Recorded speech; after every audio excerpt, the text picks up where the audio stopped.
Change the world, start off by making your bed. If you make your bed every morning, you will have accomplished the first task of the day.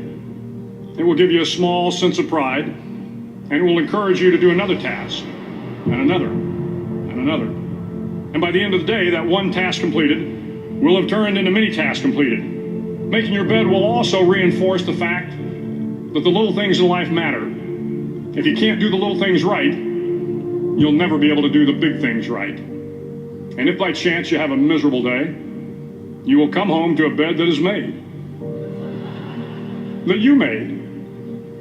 And a made bed gives you encouragement that tomorrow will be better. To pass SEAL training, there are a series of long swims that must be completed. One is the night swim. Before the swim, the instructors joyfully brief the students on all the species of sharks that inhabit the waters off San Clemente. They assure you, however, that no student has ever been eaten by a shark, at least not that they can remember. But you are also taught that if a shark begins to circle your position, stand your ground. Do not swim away. Do not act afraid.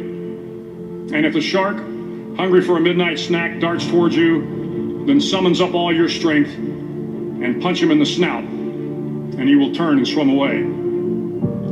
There are a lot of sharks in the world. If you hope to complete the swim, you will have to deal with them. So if you want to change the world, don't back down from the sharks. Over a few weeks of difficult training, my SEAL class, which started with 150 men, was down to just 42. There were now 6 boat crews of 7 men each. I was in the boat with the tall guys, but the best boat crew we had was made up of the little guys, the Munchkin crew, we called them. No one was over 5'5". The Munchkin boat crew had 1 American Indian, 1 African American, 1 Polish American, 1 Greek American, 1 Italian American, and 2 tough kids from the Midwest.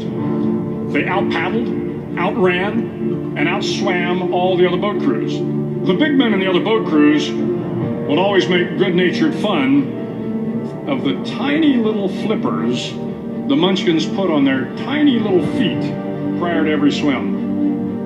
But somehow these little guys, from every corner of the nation and the world, always had the last laugh, swimming faster than everyone and reaching the shore long before the rest of us. SEAL training was a great equalizer. Nothing mattered but your will to succeed, not your color, not your ethnic background, not your education, not your social status. If you want to change the world, measure a person by the size of their heart, not by the size of their flippers. The 9th week of training is referred to as Hell Week. It is 6 days of no sleep, constant physical and mental harassment, and 1 special day at the Mud Flats. The Mud Flats are an area between San Diego and Tijuana where the water runs off and creates the Tijuana Sloughs, a swampy patch of terrain where the mud will engulf you. It is on Wednesday of Hell Week that you paddle down to the Mud Flats and spend the next 15 hours trying to survive this freezing cold, the howling wind, and the incessant pressure to quit from the instructors. As the sun began to set that Wednesday evening, my training class, having committed some egregious infraction of the rules, was ordered into the mud. The mud consumed each man till there was nothing visible but our heads. The instructors told us we could leave the mud if only 5 men would quit. Only 5 men, just 5 men, and we could get out of the oppressive cold. Looking around the mud flat, it was apparent that some students were about to give up. It was still over 8 hours till the sun came up. 8 more hours of bone-chilling cold. The chattering teeth and the shivering moans of the trainees were so loud, it was hard to hear anything. And then one voice began to echo through the night. One voice raised in song. The song was terribly out of tune, but sung with great enthusiasm. One voice became 2, and 2 became 3, and before long, everyone in the class was singing. The instructors threatened us with more time in the mud if we kept up the singing, but the singing persisted, and somehow the mud seemed a little warmer, and the wind a little tamer, and the dawn not so far away. If I have learned anything in my time traveling the world, it is the power of hope. The power of one person, a Washington, a Lincoln, King, Mandela, and even a young girl from Pakistan, Malala. One person can change the world by giving people hope. So if you want to change the world, start each day with a task completed.